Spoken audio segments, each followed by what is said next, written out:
For the thousands in attendance and the millions watching around the world, we are live and amplified. So let's get ready to podcast. Fire it up.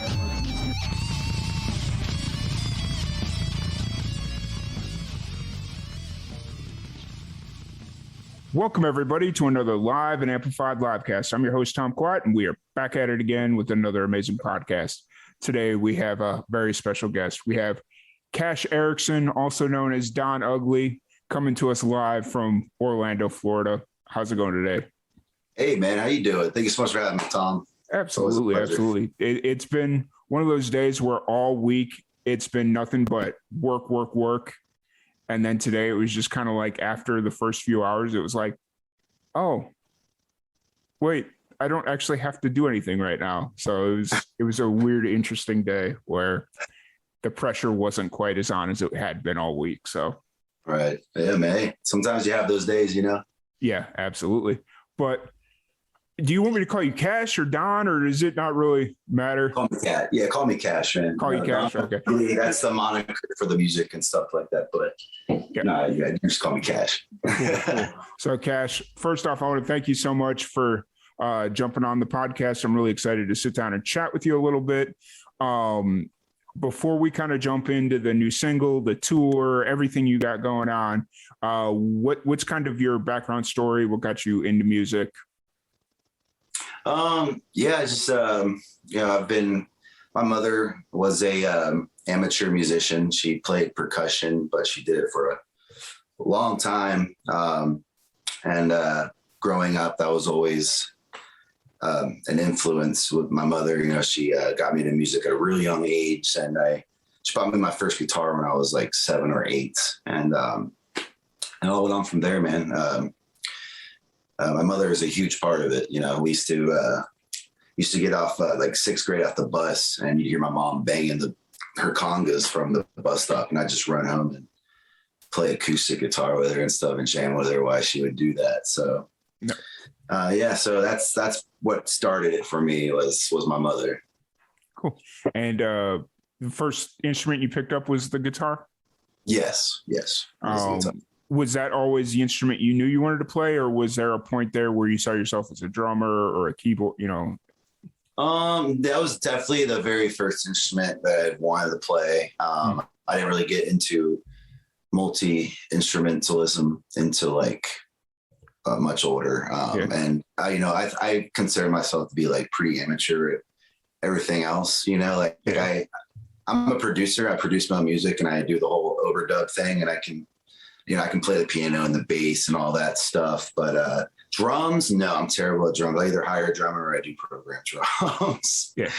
I'm not ambidextrous enough to play drums. But yeah, so I think the second one I got to was piano. That was probably I was 18, you know, that was like the first other instrument that was besides strings, bass kind of goes with guitar without saying, you know, and that was like when I was 18 years old when I really started just messing with other instruments rather than guitar. Gotcha. And then as you started playing music and stuff, who were you looking up to as a musician? Who were some of your inspirations? Man, I have so many different inspirations, because I just love all types of music, and especially growing up, I went through so many different phases. I get a lot of laughs at this, but you know, I still to this day, I used to love and still do love Limp Bizkit. I don't care what anybody says. That was like something I grew up with new metal and stuff like that. Mm-hmm. I love, my mother got me into all the classics. So, you know, like Jim Morrison is one of my biggest influences. The Doors, I would listen to a lot of grunge, like Nirvana and Chris Cornell and stuff like that. If it was to boil down to one artist that I really just look up to the most would be Jim Morrison. His crazy, beautiful mind mixed with his just ballsy ego and everything in between is just like I've been infatuated since I learned about it, you know. But man, my influence comes from so many different muses when it comes to those genres. So it's hard to pinpoint really just one, especially when you listen to my music. Yeah, absolutely. You brought up Limp Bizkit, and I will say Chocolate Starfish and Hot Dog Flavored Water was my first Parental Advisory album that I ever bought. That's funny because that's mine too. I swear. And that was my the only first reason it was because originally my mom bought me the censored version or whatever it was. Oh, it's not the same. And then I went and grabbed the receipt and returned it. And my buddy, who was over 18 or whatever it was he had to be, he was like, don't worry about it. And I'm like, all right, cool. So it's so funny because that is like my same exact situation. My mom bought me the Split, and like song number 2, I think it's called like Hot Dog or something. Yeah. I forget what it's called, but it's like the F word every 2 seconds, and in the Split version, it's just silence. So it's like, what's going on right now? You know? Yeah.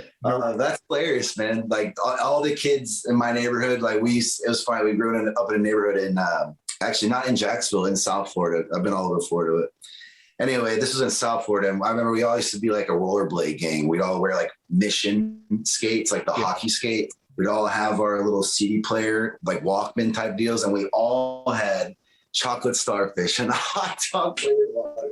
It was the jam back then, man. Back then, nu metal was hot. You know, that was what was going on, you know? It was everything. And then, no, like you said, at least you didn't say Nickelback, because we would have had a completely different conversation. Because when I was in college getting my associates, I went through a really serious Nickelback phase, which I'm not too proud to admit to. It's okay. You know, and I get ostracized constantly because one year when we first started doing Live and Amplified, I forgot I had a Nickelback album in my car. And my buddy my sound engineer was helping me pack, and he finds it and he takes a photo and tags me on Facebook. He's like, I don't know if I could work with you anymore because I just found this in the back of your car. And I'm like, what a pal. Oh yeah. Man. Yeah. I gotta say, I mean, you know, I'm not like, I try my best to like not hate on other musicians, especially because like I'm you know, karma and stuff, you know, and I don't want to like ever be like have hate like Nickelback or something like that. Like, cause people hate them, man. Oh yeah. I don't like them, but I don't hate them either. You know, like the whole cliche of them like being hated is definitely real, but some people really hate them. And I feel bad for Chad Kroger and all them, you know? It's one of those things where it's like hate's such a strong word, and there's very few people in this world that I actually hate. Like, am I going to go out of my way to go to a Nickelback concert? No. You won't catch me at a Nickelback concert. I mean, maybe if it just happened and like I was going for free, like, you know, if I'm just there, I'm not going to like bitch about it, but like I'm not going to go buy a ticket and go to a Nickelback concert. Absolutely. I 100% agree. Sorry, Chad. No disrespect, bro. I hope you like my music. If not, it's understandable. It's all good. But I was looking through your Spotify, like your bio on your Spotify, and you had some really cool names, some names that I've recently ran into. You had like Father John Misty, who I saw play in Tampa. I saw him play in Tampa a few years ago. We're at that Gasparilla Festival. Yep. I was there too, bro. And a lot of people like say like I don't think I look like him in person. Like some photos, I definitely look like him, but I've gone to like 3 of his shows. I've been to them in Atlanta, and I went to that show, and in Orlando as well. Mm-hmm. Every time I go to a Father John Misty concert, there's some girl that is so disappointed. Like I remember at Tampa, I was like in the front row, and then this girl like taps me on the back, and I turn around and she's like crying, and she was like, oh, "You're not him," and I was like, "I'm sorry." Nope. I'm like, dude, it's just the long hair and the beard, you know, and that's it. So you were just attending Gasparilla as a fan, or were you actually? Oh playing? Yeah. Okay. I was just a fan. At that point, I was still like in the. I was still doing like very little things with Don Ugly, still kind of cultivating everything, if you will, if that's even the right word. Yeah. Well, let's talk about that a little bit. How long's Don Ugly kind of been in the works? I created Don Ugly around like 2016. Okay. I was in college here in Orlando at Full Sail. And, you know, like I said, I've been playing guitar since I was like 8, and I've written poetry since I was probably like 12, but I didn't really have the cojones to like do anything with it, you know, and like just kind of just did it for like personal reasons. Mm-hmm. And then a friend of mine, his name's Patrick, who attended school with me one day, like this was after like I was, you know, I went to Full Sail for recording arts, you know, mm-hmm. and got my bachelor's in audio engineering.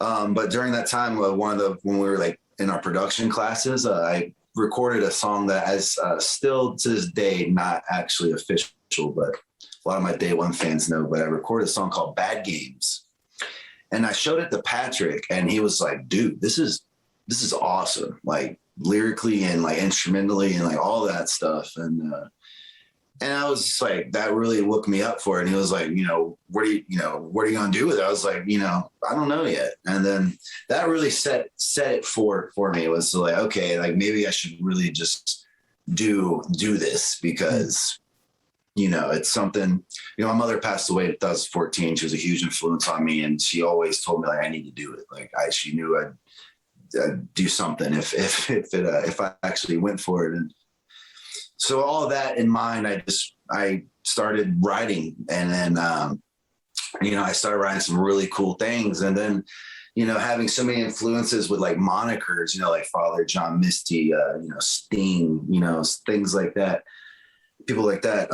I kind of wanted to follow suit. So then I started trying to think about, you know, what can I do? You know, like what should I call myself? And I went through so many different corny ideas, like so many things. And I just, you know, like I always had in my mind, I don't really care what it is, like, but at the same time, you have to have it be authentic. So like what I did was at that point, I kind of like one night I was having like this madman, like writing session in my room. And I just kind of threw all my lyrics, like all my pages of music that I had on the ground. And then I kind of like just read them separately, but then I put them all together and realized that like I write a lot about like the ebb and flow of life, mm-hmm. you know, and then I said like, you know, the good and the bad, the ugly, you know, the ebb and flow. And then I said ugly, Don Ugly, like all just came like that. Yeah. And then it was like, I saw it in my head. Like I saw it on a marquee. I liked how like, you know, it like sounded, you know, I know it's kind of ridiculous sounding, but like, that's kind of what my goal was, you know, something crazy enough for people to remember, or at least want to check out, you know? Yeah, absolutely. And that's all okay, man. You know, like just, you know, like I said, it really started, Don Ugly came to after my, you know, my production phase in college, you know, Bad Games. That really, that's what really did it for me. And I'm actually working on that song right now, so it should be released for the next year. Nice. Well, first off, I want to, sorry about your mother passing. I just recently went through that myself, so I know what you went through and stuff. So sorry about that. And likewise, you know, it's been about almost 8 years now for me, but it's, you know, it's always there, you know, but yeah, no, I'm sorry too, man. It's part of life that's not that easy, you know? Yeah, she went from my mom went from pancreatic cancer, so yeah, it was rough. But so you've been obviously with the pandemic, like shows and stuff haven't been happening as frequently, but you've got a huge tour coming up, so we'll talk about that here in a little bit. But you've released some new music here, August 6th, right? Yeah. Mm-hmm. Yep, Drug Rug. You released a new single, Drug Rugs, in August 6th. What's kind of the story behind that song? So Drug Rugs is it's a song about catharsis, you know, like having a breaking moment under the influence of psychedelics. Mm-hmm. And it's based off of a experience that I had with a few friends. We went to Taos, New Mexico, and kind of did the whole cliche find yourself deal. You know, we took some psilocybin mushroom, Yeah. Mushroom. Yeah. And, and that's where the song came, it was, this was like right before I actually, this was during a break in my college time. This was right before I made Bad Games and all that. So this is kind of also something I should have maybe mentioned before, but this was also a huge thing to help me create Don Ugly, was that experience.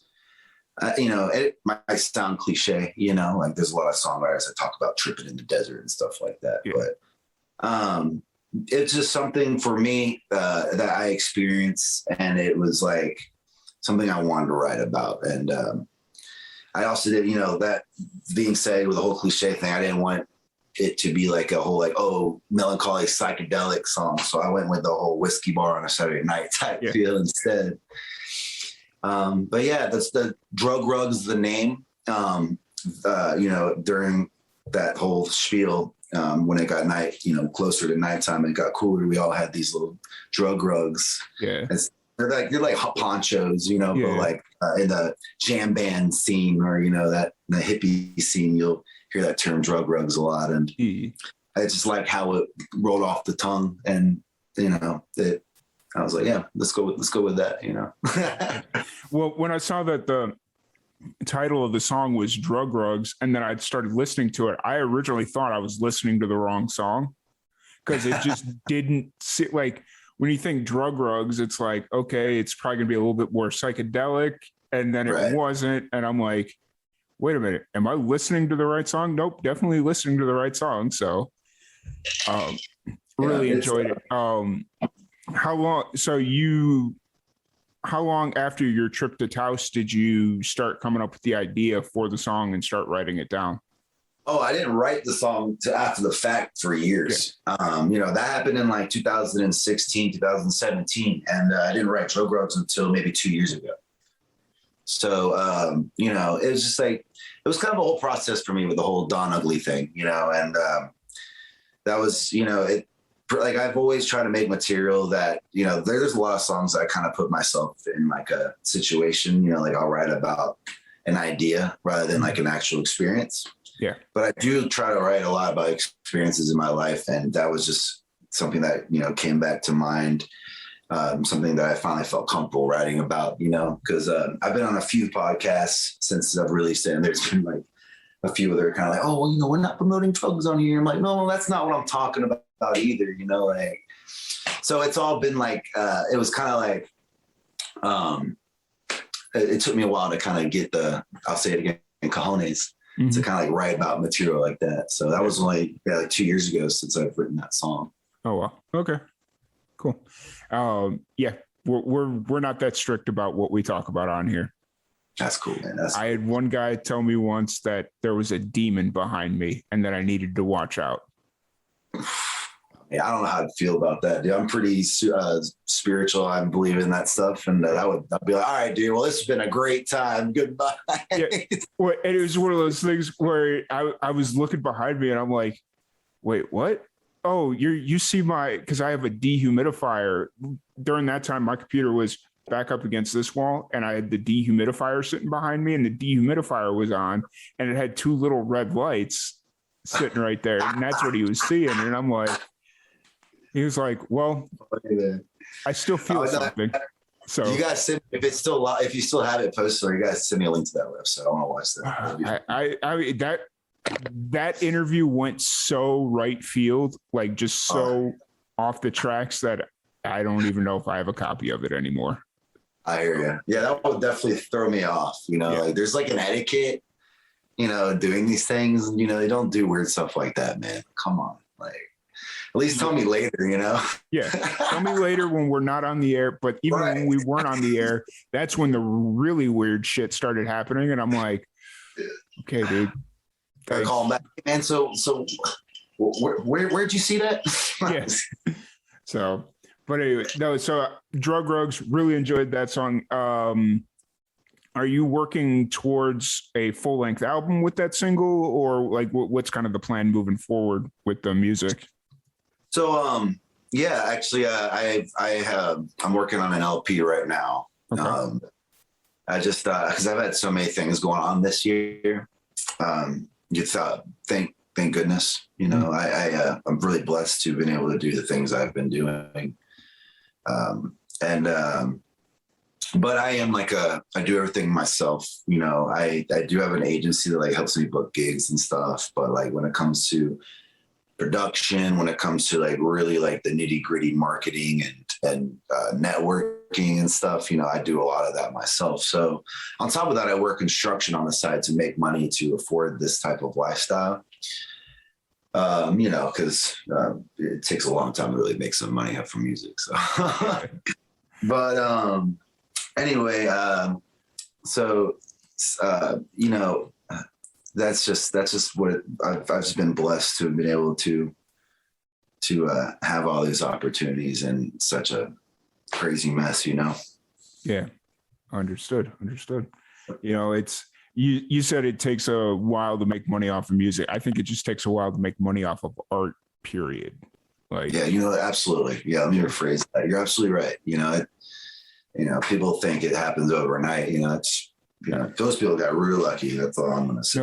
No, the only thing they're seeing is the quick, before he popped up on the top 10 charts on a Friday, but they didn't see the 5 years of work or 10 years or 20 years. To probably, you know, market it that way and to publish it and to just get it in the right ears, you know, like I spend so much money on like Facebook market, you know, with my music and stuff. And I mean, it's, you know, I've finally figured out like my own algorithm, if you will, to like super successful to where like I actually get new followers and like actual listeners. Cause you know, for a long time, I feel like I'll just throw money out the window, but there is like, there's people that are specialized in like that Facebook marketing stuff. And like that's real. Like that, like people don't understand just like how effective it can be, but also how hard it is to learn, especially with this iOS update where like, you know, people can click whether or not they want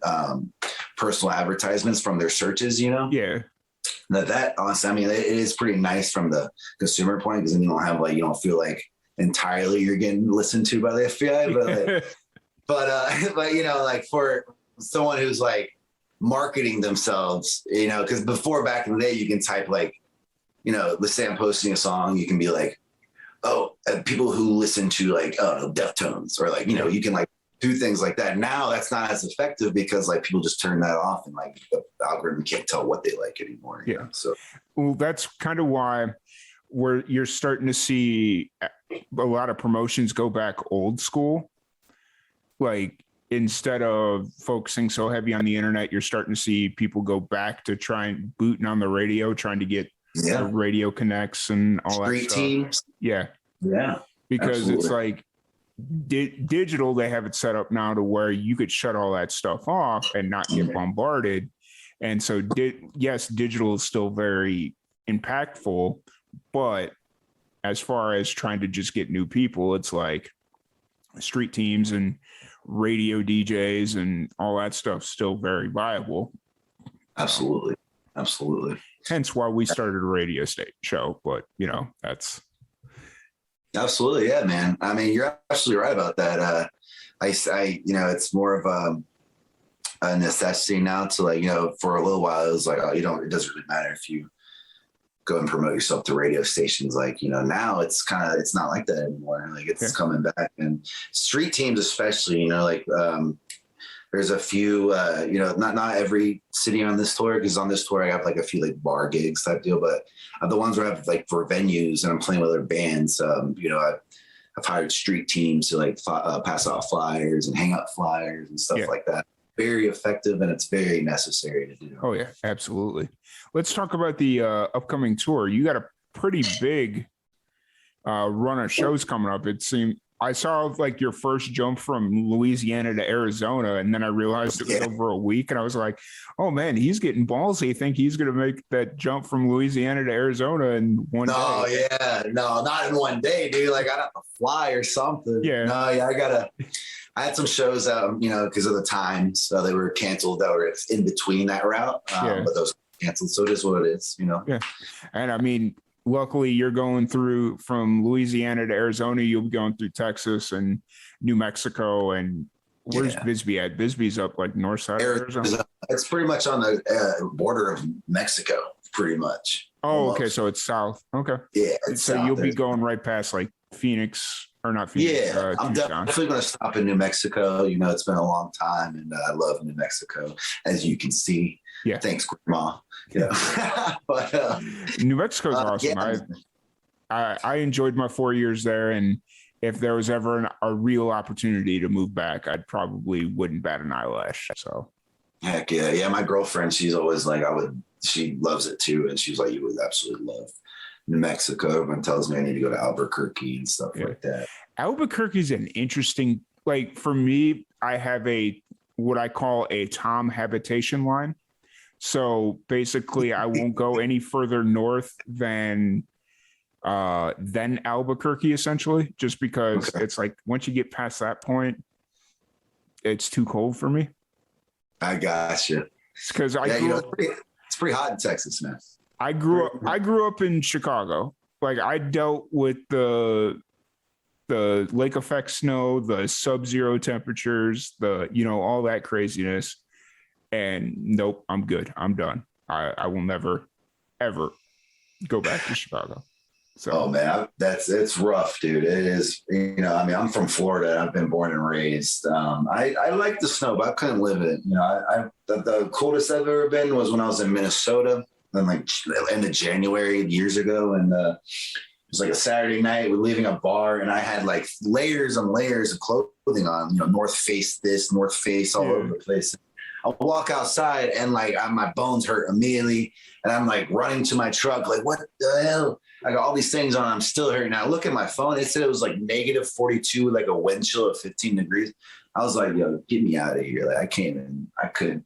I was like in like close to like Canada type Minnesota. I forget where it was, like Moorhead or something like. I wasn't there during the winter, but I was getting ready to move to North Dakota, like North Dakota, like half hour from the border, North Dakota. And I went up there. This was during the oil fracking boom, like when everything was like insanely expensive. And so I had taken a job. I went up there and I couldn't find a place to live for under $4,000 a month or $3,000 a month. It was like $3,000 a month for an apartment. And I'm like, I'm not even making $3,000 a month. Like I can't afford to live here. So it's like Brooklyn prices, man. Jesus. Yeah. And so I was sitting there and I was talking to my dad. He's like, if you just want to come down to, because my parents live in Florida. My dad lives down in about an hour north of West Palm Beach. Well, like Stuart, Sebastian. Yeah. Yep. There you go. Stuart. I said, I have to get out of that habit because I forgot that people in Florida know where Stuart is. If I tell people outside of Florida, they don't know where Stuart is. It's like, you'd be surprised. You'd be surprised. Some Floridians, my dad, lives in South Florida, and growing up, he would take me to it's called like Walton Rocks because he's a surfer, and like that's like there's nowhere to surf in Florida, but at Walton Rocks and Stuart, there's like it's like a rock jetty or something like that. It kind of like encloses the water to where it makes waves there. Yeah. So it's a really good place to surf. Okay. So I grew up going to Stuart all the time. Oh, well. Okay. But you'll meet some Floridians that like Stuart. What? Who? Yeah, I got you. But anyways, I was talking to my dad and he was like, yeah, you were in North Dakota in July. It would have been way different in January. And I'm like, yeah, okay. Like, what do you mean? He's like, you have to electrically start your car every morning in January. I'm like, I don't even know how to do that. And he's like, yeah, I would have had to come up there and shown you how to do it. And I'm like, if you could even get to your car with all the snow. Yeah. And he was like, you leaving will be the best decision you ever make. And I'm like, okay. And so then I just left, and that was dude, I couldn't live in environments like that. That'd be too rough for me, get snowed in and just like having to put on that many clothes. Yeah. Before you leave. How long did you end up living in Minnesota? Oh, I didn't live in Minnesota. I just visited there. Oh, visited. Okay. Yeah. I was only there for like like a week. Yeah, it was an ex of mine. She had family up there, and we went and visited them. And, gotcha. good time. Beautiful, beautiful place. But yeah, I'm a Floridian. And, snow is like, that's for the birds, man. That's for the Northerners. They can have that. Yeah. Absolutely. I 100% get it. I lived in Florida off and on for 3 years, give or take. And it didn't take long for me to be like, yeah, I'm good with the snow. I'm done. So, yeah. I mean, you're just not used to it if you live down here. It's just so, it's hot in Texas too, but, I worked construction in Texas. And, I work construction in South Florida, and it's like, it's pretty much the same. It's more humid in Florida, though. I will say that it's so funny because like during the summer they were like, oh my God, it's so humid out. And I'm like, I mean, yeah, but no, not really. It's if you're a Texan that used to live in Florida, you're trained. Mm-hmm. You're like, yep, no, I can deal with this. It sucks, but I can deal. I lived in Tallahassee for 2 years. Okay. Tallahassee's like the only place in Florida with like hills. Well, I call Tallahassee the armpit of America because it's very much the armpit of America. Like literally, geographically, because it's the only place where it is kind of like the armpit of Florida if you really think about it. It's one of those places where like that humidity doesn't burn off. Like it could be midnight and it's still humid as it was at noon because it just doesn't burn off. It's insane. So it's rough in North Florida. You got all the woods that hold that. And I don't think there's a beach very close to Tallahassee, and all that is just like it's sits there. Yeah, it's rough. And I used to. I spent quite a few times because I used to live in Jacksonville. I used to go to Tallahassee all the time, and I've had some fun times in Tallahassee. But that's funny. The armpit. Yeah. It's because I say that to people all the time, and they're like, I never thought of it like that, but that is very true. And I'm like, yeah. So, but not to turn this into let's bash every place we've ever lived. I felt like we went on a little tangent there, but it is what it is. Let's jump back on the tour. You're doing a nice little swing, like up pretty much doing a whole West Coast tour is essentially what it is. Yeah, you're coming back down through Nashville. I'm assuming you've been to Nashville before, played Nashville. Yeah. I've actually never played in Nashville. Never? First time playing in Nashville. I'm very excited about that, but I have been in Nashville quite a few times. Love the city.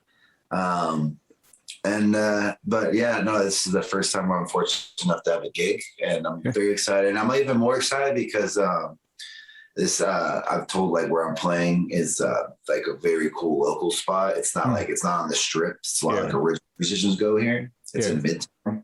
Okay. And, so I'm pretty excited about that. Nice. Where are you playing at in Nashville? Oh man, I feel like a jerk. I gotta look because I don't know. I think it's called not Sweetwater. I think it's called like something water. Okay. It's like it's in Midtown. Okay.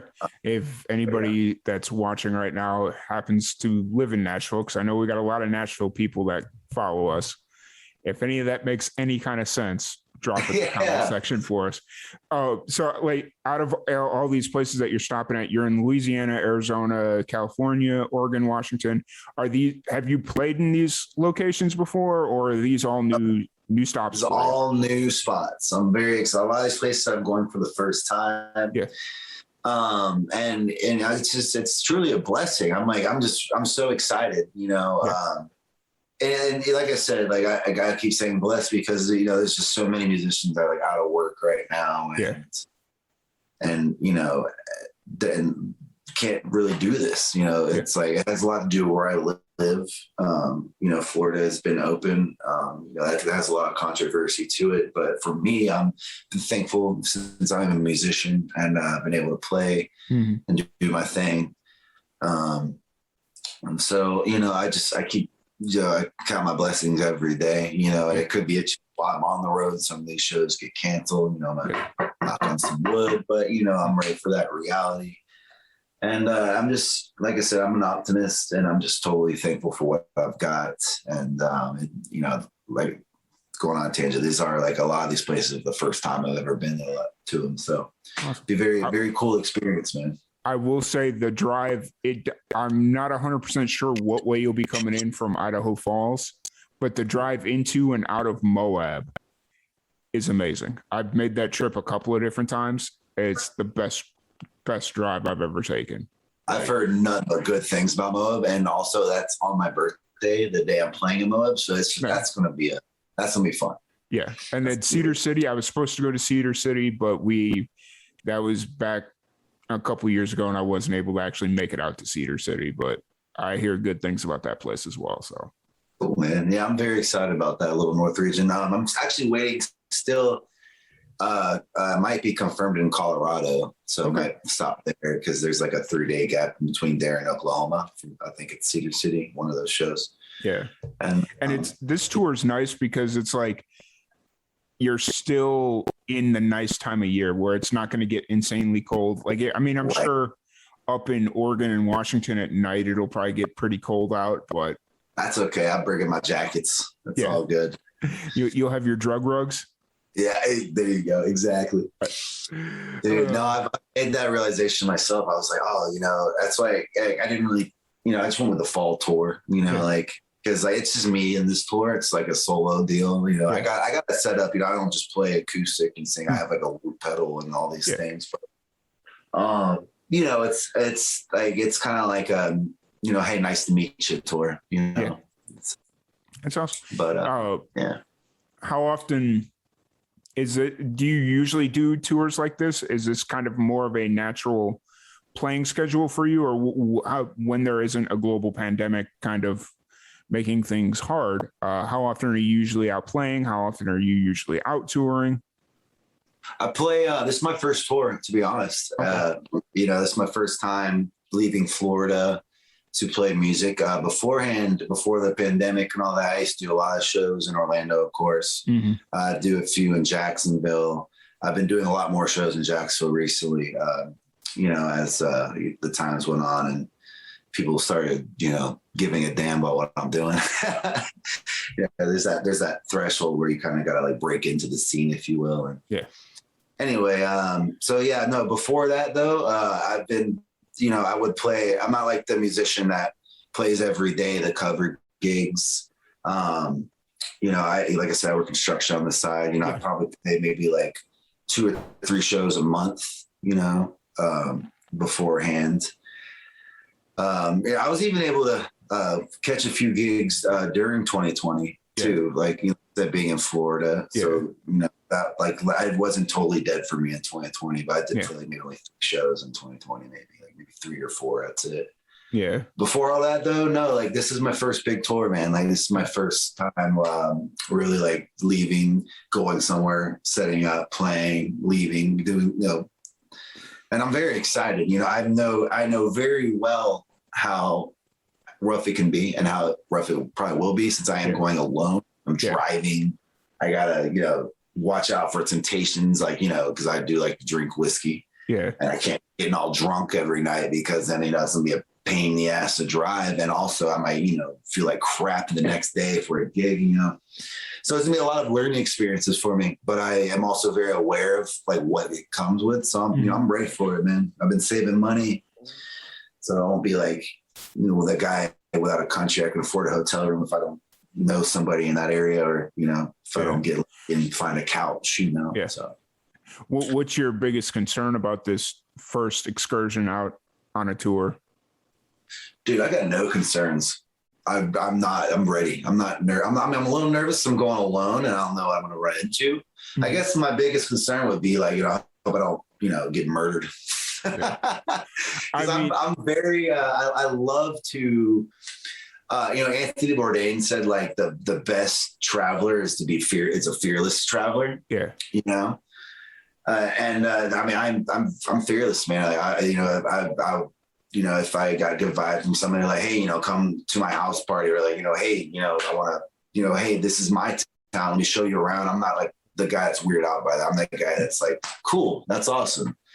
I mean, I'm not like an idiot either. I'm really good at reading people. You know, I got some weirdo trying to tell me to come with them. I'll be like, nah, I'm cool. No, I'm good. Yeah.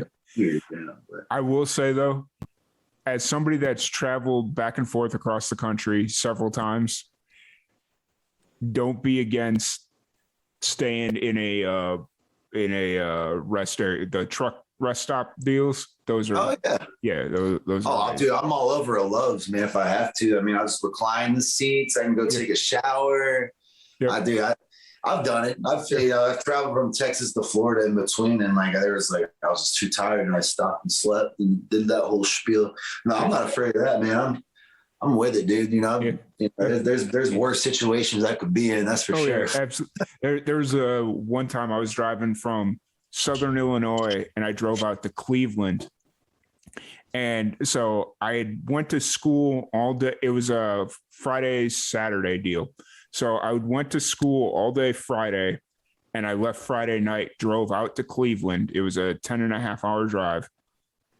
And I got to Cleveland at 8 a.m, did a whole documentary shoot that day. And then like an idiot, I decided to drive all the way back home because I didn't want to buy a hotel room. And 3 hours later, I got so tired that I pulled off the road, and there was a barn sitting off on the side of the road, and there was like a little dirt path, and I pulled in behind the barn, and I fell asleep for 5.5 hours, and I woke up, and I was like, oh, I don't think I'm supposed to be here. So yeah. Dude, you're lucky to get Farmer John knocking on your window with like a pitchfork or something. Like, what the hell are you doing? I'm just sleeping. I'm sorry. Yeah. So I've done stuff like that. It's amazing. But those are the experiences that I love. Just making the drive. My dream trip is to go from Key West all the way up to Seattle. Oh man, that would be really cool. Yeah. Like, I love the Keys, man. You're familiar with Key West? And not Key West so much. I'm familiar more with like Isla Morada. Okay. Well, if you go to Key West, go to the Green Parrot. Always good music. Always a good time. Parrot. Love that place. Awesome. But that would be a really. I'll actually be down in the Keys in January. We go to a bluegrass festival down in the Keys every year. So yeah. Nice. Nice. What's it called? Grass Bluegrass. Okay, I'm gonna check that out, man. Yeah, I'm hoping they're doing it this year because they canceled it. I'm hoping they're doing it in 2022 because they canceled it in 2021. But I have to call. I have the promoter's number in my phone, so I got to call them and figure out what's going on because it's getting to that point where it's like we need to start planning this. Like, can't just do it, you know. Yeah, fingers crossed, man. You know, I'm really hoping, things are somewhat going in the right direction. And then, the whole Delta thing, I'm just hoping it's not a rerun of 2020 coming, We'll see what happens, man. Wake up every morning and, look up in the sky and just say, hey, come on. It's done. It's done. Let's get on with our lives. So once you kind of once you wrap up this tour in October, that's what 10 is. I was like, wait a minute, what does 10 mean? It means October. Duh. What you wrap up this tour in October, what's kind of the plans moving forward? Just work on music, work on this LP. I'm not gonna be able to really work on this LP while on tour. So that's gonna be a month off of that. But, I have a few songs that are pretty much fully produced and edited. I'm kind of debating whether or not to hire a mixing engineer and a mastering engineer for these ones, just so I can kind of release while I'm on tour. Yeah. I'm very picky when it comes to that. So like, I still haven't found like a go-to like side engineer because, I do everything myself. I do everything myself because I went through so many different engineers and no disrespect to the engineers because they're all great ones. It's just like, there's something that I'm trying to do. And like, we couldn't really mesh to get to where I was satisfied with it. So that's why I started just like, it took me a long time to like really figure out how to do it myself, but not to go on a tangent on that. I'll pretty much, after tour, I'm going to be working, just working on new things. I actually have to have a job. You know, I do construction. Like I said, I'm really cannot wait till the day where, you know, I can just quit that. But right now I can't. So, especially because it's going to cost me a lot of money for this tour. So I'll probably be working a lot. I might have to go to, oh my God, what's it called? Indiana for a little while to go work a job up. Yeah, but it's great money. Like I said, like normally what I do is I'll go away for like a month or two, 3 months, work construction somewhere like I did in Texas and, you know, other places I've done this. And I'll pretty much just stack a bunch of money so I can come back home and just be full creative. You know, I can like go a few months where I can just be in my studio here and I can just do my thing, not worry about it. You know, it's kind of like a give and take. I got to give a few months of my life so I can actually let me call it give and make, so I can make the music. Actually, that's actually really cool because while you're up actually working, I'm sure you still have the ability to occasionally go out and play if you want to. And it's like normally it's like it's hard because you know, it's hard work. I'm a laborer, you know. I'm not like one of those like guys that sits in a machine all day. Yeah.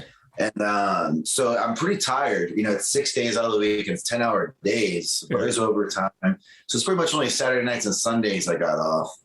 But nonetheless, you know, like, you know, I was in Iowa for a little while and I was doing open mics out there. I was doing open mics in Texas. It was just hard for me to really network and get gigs. But I will say also at those points too, I didn't have an extensive EPK like I have now. So, you know, it's kind of, you know, not to sound like an ass, but it is a little bit easier for me now to get gigs. So yeah, no, that's definitely what I have in mind. The only thing is I'm like in the middle of nowhere. I think in Indiana, I think it's going to be in like Mitchell. Okay. Which is like, yeah, it's in the middle of nowhere, but you know, you know, I'm going to bring my, you know, I have portable interfaces. I'm like the, you know, guy getting knocked on the hotel or hey, you know, you can't play guitar this late. I'm that hotel guy. So that hotel guy. I'll definitely not. You know, I don't ever go stagnant. You know, I'm always on social media. I always find days to do photo shoots. I always like write to my fan club because I have an email list. Which if you guys are watching, I know it's been 2 weeks. I'm sorry, y'all. I'm gonna write to you guys very soon. Yeah. But I try not to blat because going back to like the promotion thing, that's another thing that's very, very helpful is the phone list and the email list, because then it's like reaching out to the people you already have and keeping those communications and keeping.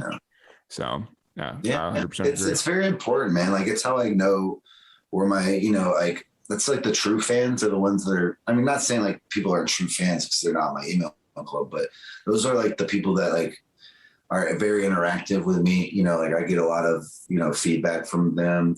You know, I try and give them things like free merch or contests and, you know, like demos of like songs that are released that like, you know, like or songs that are unreleased, things that are out in the public that they have. It's almost like a free Patreon, if you will, that I have with my email list. I do plan on making a Patreon soon. Just because I feel like it's getting to a point where it's necessary for me because, you know, it takes a lot of money to do these things like go on tour and afford, you know, like audio equipment and do maintenance on my instruments and all these things. And, you know, because for a long time I always felt like, oh, you know, that's just my choice. But now it's like something that it's more than it's like my way of life, it's my well-being. It's one of those things where, because I feel the exact same thing where it's like you've been doing it so long that it's part of you that if you give it up, you'll be missing something. Your life would be missing something. I could never give it up, dude. Like I'll be dead. That's when I give it up. Yeah. I'll be the guy, even if like things don't work out, I don't care, man. I'll be 50 years old playing a bar. I don't care, dude. Like that's just, I love playing music. I love interacting with people in that matter. And, absolutely. But I don't want to keep you too much longer here because I just realized it's not a lot later, but it's later on the East Coast than it is here. Even all good, bro. It's all good. So I appreciate you jumping on. If people want to check out your music and all that fun stuff, where's the best place for them to do that? Well, so I'm on pretty much on every streaming platform there is. So like whatever your streaming of choice, you like, Spotify, Apple Music, Deezer, Amazon, whatever. www.donugly.com is my website to where you can purchase this music if you feel free to. It's a name your price. You can join my, I call it my fam club, like my family club. If you're interested in that, that's where you can do so. Just leave your email on the top and you'll get weekly to bi-weekly love letters from me with exclusive content. It's pretty much like I'm pretty present on anything. So I always tell my people like, hey, whatever you like to do, like, if you're an Instagram person, you're a Facebook person, you can find me, and all my music is in all these platforms, even Bandcamp, SoundCloud, But www.donugly.com, I guess, would be like, that's where to start if you really want to check me out. But I'm on all those platforms, man. What's been, as far as social media goes, which one has been your favorite to kind of dive into? Mine's Instagram. I love taking photos. I feel like, you got to be interactive in all social media, but I feel like Instagram for me is a little more laid back. I'm on TikTok. I'm not as active on TikTok anymore because like I've got so much that I'm doing that like it's very hard for me to like. The thing about TikTok, think of like content that's like more than, because the successful TikTok people, it's more than just me playing, more than like musicians playing guitar. It's like they're thinking of things that looks like that's my issue with TikTok is it's got to be like its own custom content, because what works on every other platform just may not work on TikTok. Right. And I get this sense of it's just like TikTok to me is, all social media is pretty I'm trying to think of a better word than fake. Yeah. But like TikTok is like, it's almost annoying to me how like it just misrepresents everything. Right. Right. Cause like I'm not the musician that's like I don't know, oh, here, let me make a skit about something, I just farted and like did something. I don't know. That's not who I am. And, I've had like liaisons trying to like give me ideas that kind of like go with like branching out in ways that are just not like real. Like that's not who I am. So I don't want to ever come off as fake. And I feel like TikTok, it's very easy to come off that way. So I like Instagram a lot. Yeah. That's more of my, I've got the most followers on Instagram. Yeah. All my social. Yeah. The only issue I have with Instagram is it kind of puts everything, or it takes everything out of context. Like the first like real like attention we got was we were down in the Keys and we took like a photo of something that we thought was really cool. And it's an experience we had. And everybody's like, oh, you're just down in the Keys partying, having a good old time, doing all this stuff. And it was like literally a half second. We were walking from the backstage of a concert or the Bluegrass Festival over to do a podcast. And we'd stopped and saw this really cool thing and took a photo of it.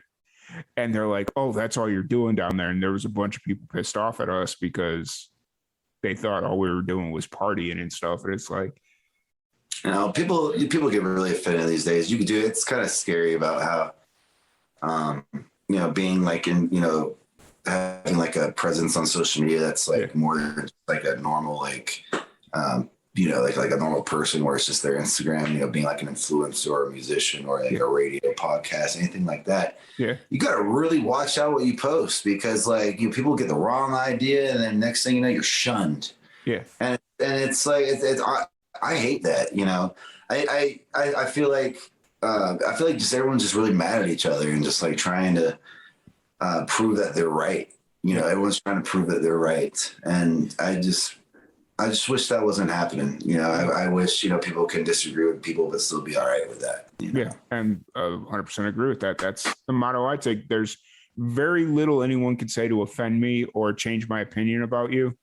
Like if you told me this thing, okay, cool. That's you. Absolutely, dude. Quoting Anthony Bourdain again, he was like, what did he say? Um, uh, I don't have to agree with you. I don't have to like you to not respect you. You know, like that doesn't have to fall in line. Yeah, absolutely.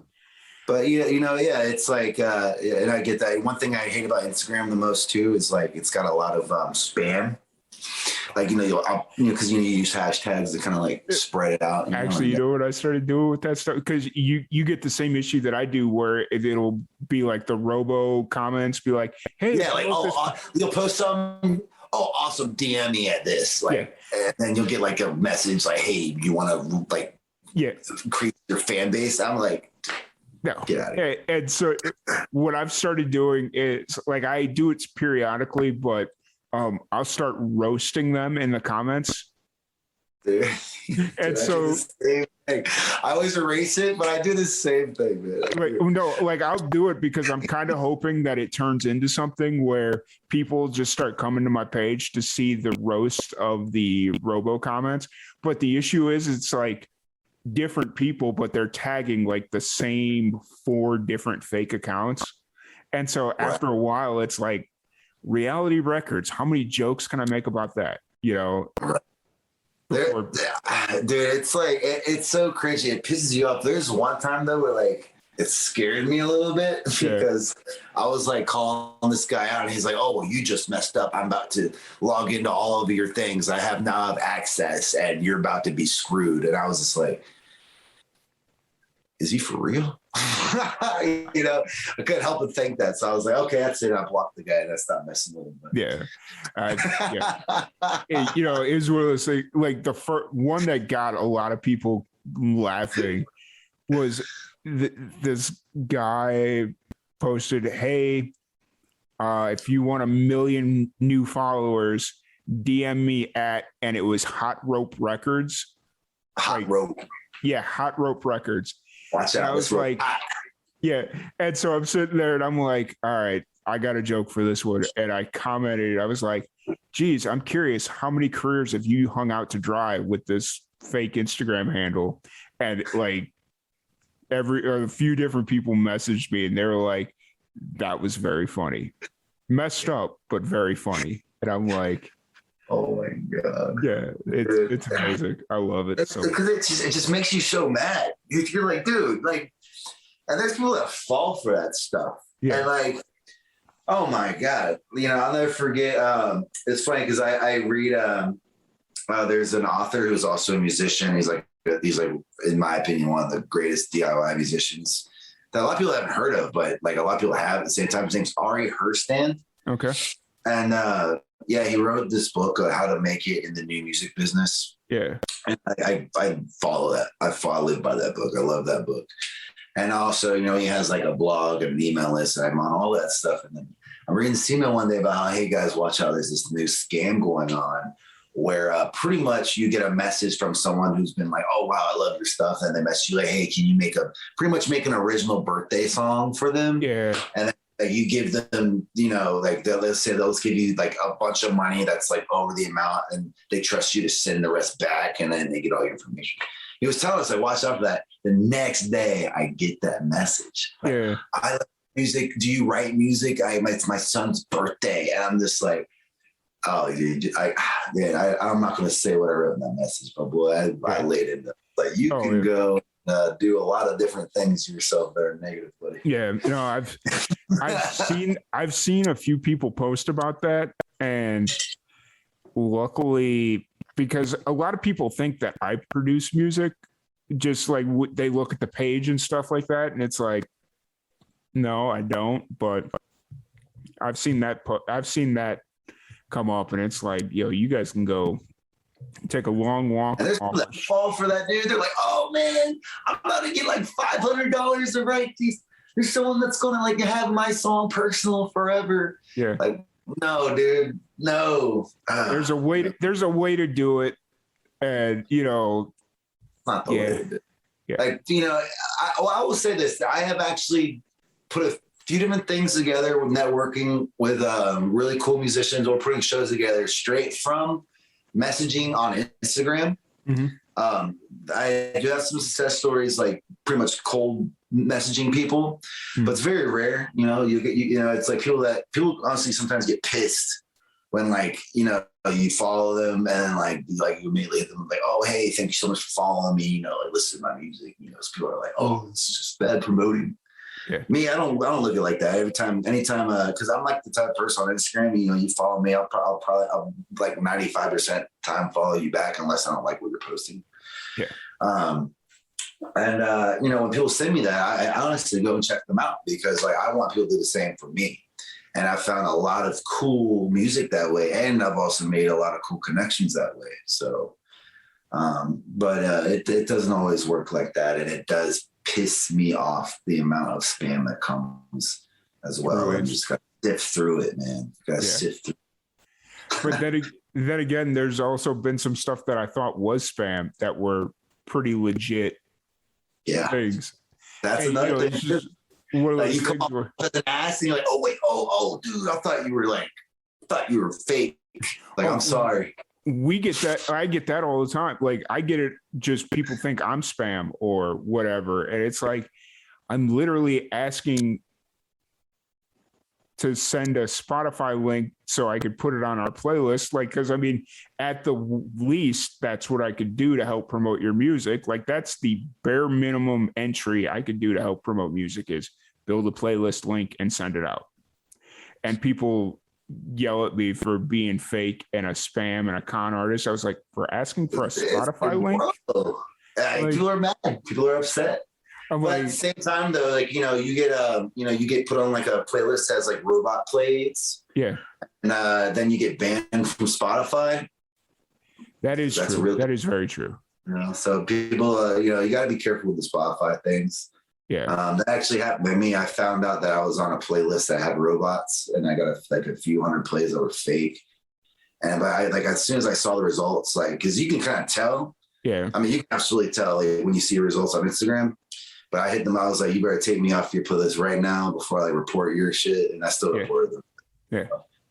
And, you got to be careful with that because, Spotify, there's no remorse. So they're like, oh, well, because that's essentially you're robbing, even though it's like cents, it's change. Yeah. What you get paid from streaming.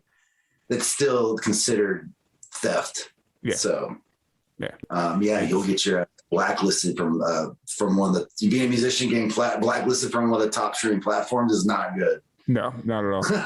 I will say though, we're not a robo playlist. We are legit. 9 times out of 10, it's me running through the playlist and listening to it all the time because I travel so damn much. Like, that's awesome. And that's like you can always tell. You can tell, like, there's people that like don't really realize the repercussions and they just let it ride. But like when you got like Spotify, you have music on Spotify, you have the app for artists, and you can see like where your music's getting played. You can see like where it's coming from. And when you got like all your songs coming from one area, that's like a given right there. And that's why after a week of being on this playlist, it was like all this playlist was coming from one like area, and it was like at spurts of times. Yeah. And that's just how that's not how people listen to music. Yeah. That's not realistic. So is it like geo-targeted to like where you're listening from? So like, if let's say I have a playlist of 40 songs and your song's on there. Situation. And I'm driving from Waco, Texas, where I'm at now, down to the Keys. And all I'm listening to are these 40 songs. Will it just keep continuing showing from Waco? Or if I listen to your song in Waco and then it pops up in like New Orleans, I'm not too sure about that one. Okay. That one, that's probably like for the algorithm to really figure out. But I will say like how I know I'm on if you listen to my song, I think it's like only like 5 times that you got to listen to it within a 7-day period. Your playlist will show up like, oh, like, well, here, check it out. This what you're on your feature on this playlist, and your playlist will pop up in a list of playlists on. But when it comes to like that, like if you're traveling listing, I'm not too sure how that works out. It would probably more likely, because I'm pretty sure that's like when you make a Spotify profile, you put like information like as based on where you're located. Yeah. So it probably, even if you're not in Waco, it's probably gonna be like, okay, well you're from Waco, so you're okay. Not just That's Waco. fair. That's what I'm assuming. I could be wrong. That's fair. I was just kind of curious because it's like, I don't know, whatever. But no, there's a lot of musicians. I never thought about that. That's a good question.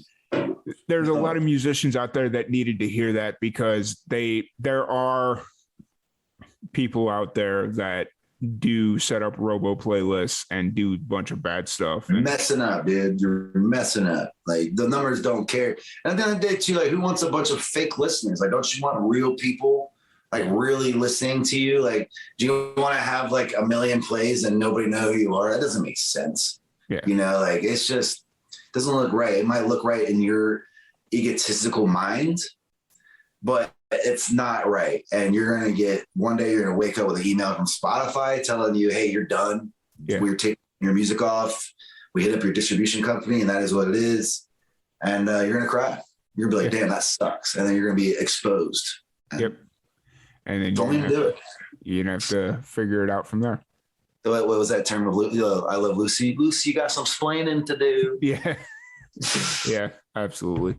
But once again, I want to thank you so much for jumping on. It's been an absolute blast sitting here chatting. And hopefully I'll be able to catch you on your way through from Louisiana to Bisbee. Maybe if, because that weekend between your Bisbee show and your Lake Charles show, I'm either going to Roswell or because we run a radio show, and that weekend we're supposed to do a bunch of recording. I'm trying to get them to come out to me, because I've made the last 5 trips out to Roswell, and it's like, yo, come out here. But dude, keep me posted. I mean, I'd love to come to Roswell, honestly. So yeah. I'll see if I can get I'll see if I can help you get booked. We'll talk after we get off air here, and that'd be really cool. I'll see if I can help you get booked, get you in contact. But yeah, other than that, you want to hit them with the socials one more time before we call it a night? First off, thank you guys so much for hanging out with us tonight. And Tom, thanks for having me. Yep. To anybody who's interested, check out www.donugly.com. That's pretty much the basis. You can find anything on that website. Join my fam club. I don't spam you. I just send you love letters every week or so and give you free things or discounts and exclusive content. Whatever streaming platform your preference is, Spotify, iTunes, the whole 9 yards, I'm on it. Instagram, Facebook, Twitter. Follow Don Ugly, either official Don Ugly on Twitter, but anything, whatever you guys' preference is, I'm on it, and I'd love to have you be a part of the fam. Awesome.